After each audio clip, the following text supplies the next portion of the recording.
Intelligence System Analytic Computer is activated. All ISAC systems are confirmed online. Like I said, it all ends up back here. The snow thawed and unveiled a brand new New York City. Dangerous, unpredictable, and weather-torn.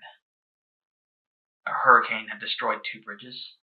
Battery Park and Financial District experienced heavy flooding, turning it all into mud and swampland riddled with sinkholes. Despite that, Lower Manhattan was actually one of the safest places to be on the island. Lower Manhattan Dark Zone was actually retaken by the JTF. They set up a base of operation in City Hall and the trade post in Wall Street.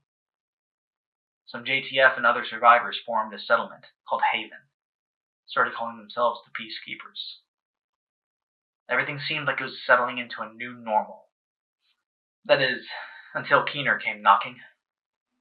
Leaving his old cell behind, he picked up a new one. Javier Kajika, Vivian Connolly, Theo Parnell, and James Dragoff. They all had ties to the other factions in New York, and they were all loyal to Keener in one sense or another. Before being picked up by the division, Connolly was a counter-terror intelligence agent and a chemical engineer. Her psych eval noted that she had a, quote, tendency for fixation and obsession, end quote. This was shortly debated as a positive or negative, but eventually she was allowed to pass. When activated, she was just another agent left behind by the JTF.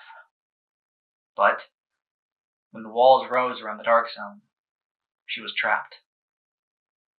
She was stuck in that hellhole for weeks.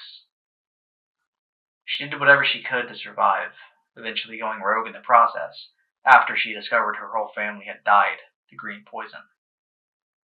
Some cleaners found her in a bad state, took her weapons, and dragged her off to meet Joe Farrow. I don't know what he told her in there, but when she walked out of that room, she was a cleaner. She started revamping their tech, their refinery process, and became their second in command. And after Farrow died, she was their first in command. She moved their whole operation south when oil deposits began to dry up. During the hurricane, an oil tanker ran aground in 2 bridges. Conley suggested moving the whole operation there after dealing with the occupants inside. Shortly thereafter, Keener contacted Conley and convinced her to join with him.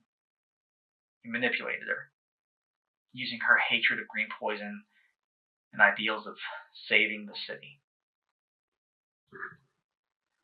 Theo Parnell was an RPA drone pilot for the Navy before recruitment.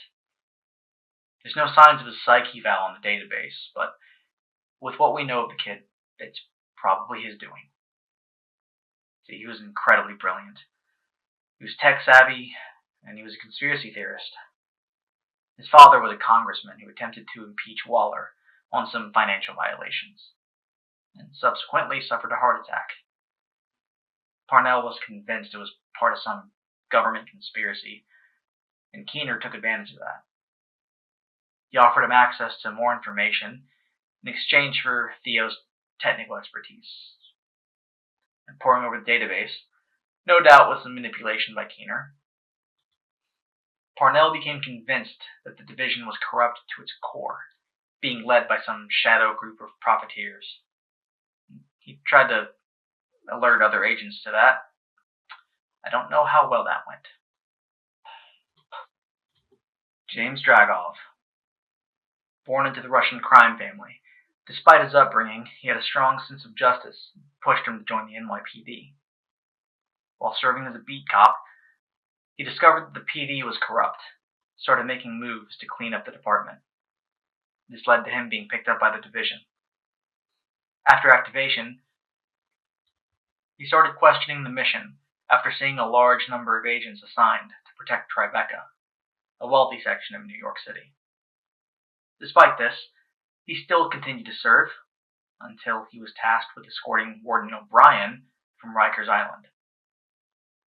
He discovered the warden's intent to leave the high-risk inmates locked up, damning them to starve. Dragov went rogue, killed the warden, and tossed the keys to Lorraine Barrett, who led the Rikers back out to the city. After Barrett was killed, another high-ranking Riker approached Dragov, offering to let him lead the faction. Dragov agreed, becoming the new leader of the Rikers. And then Keener came calling. Killed a few of his people, and threatened to kill more if Dragov didn't fall in line. And finally, Javier Kajika, another agent left behind. He was prior military, special operations.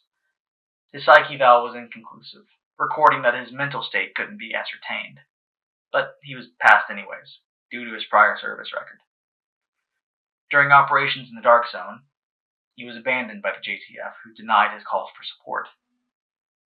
He began hunting down those responsible for leaving him behind. Keener reached out to him, offering to give him names and targets in exchange for resources. Keener placed Kajika with the Cleaners, seeing that they both wanted the JTF gone.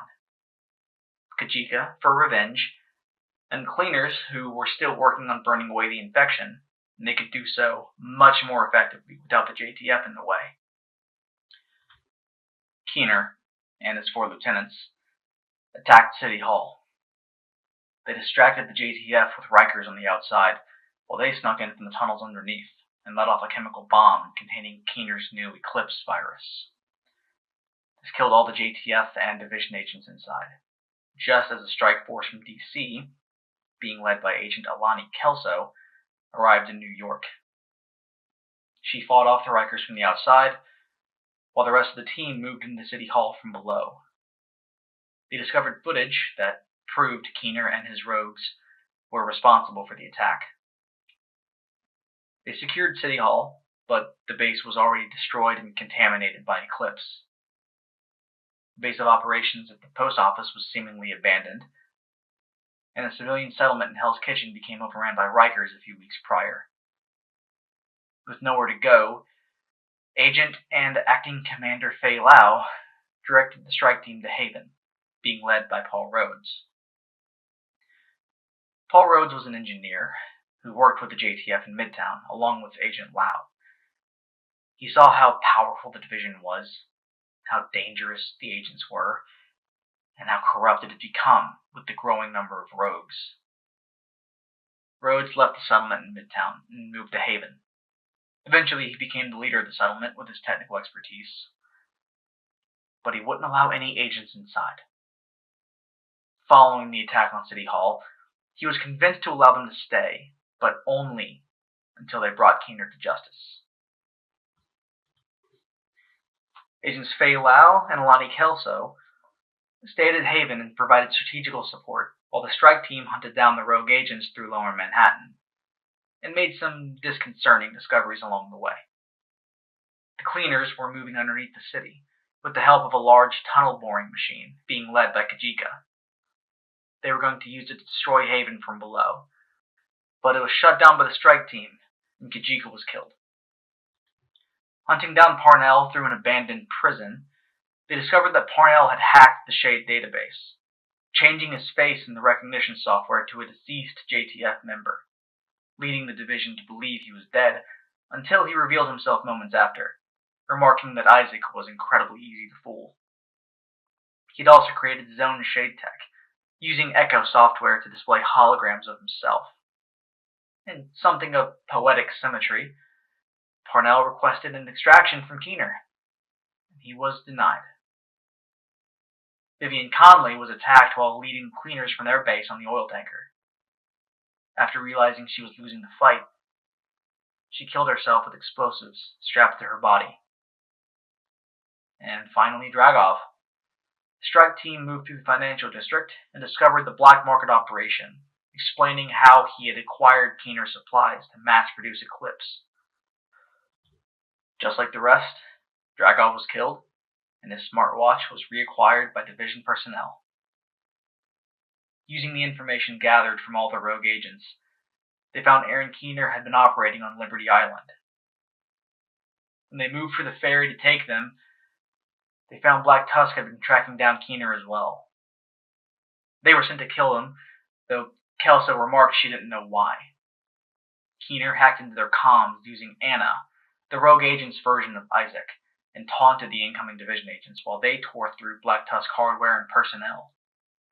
With nothing left to use and other forces too far away to be viable, Barton Schaefer ordered a full retreat of Black Tusk units from Liberty Island.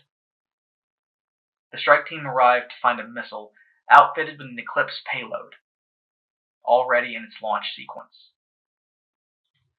The strike team was able to abort the launch with only a few seconds to spare.